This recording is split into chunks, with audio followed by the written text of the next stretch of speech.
Connecting your Sellvia account and your Amazon store.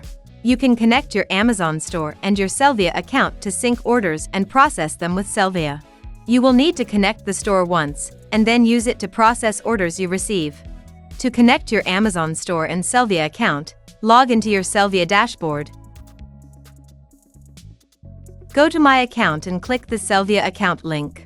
You will be redirected to your Sellvia account. Open Stores. Click the plus icon in the right top corner to create new keys. Click the downward arrow of the new keys to see the details and then click Login Amazon. You will be redirected to your Amazon Seller Central login page. Log into your Amazon Seller account.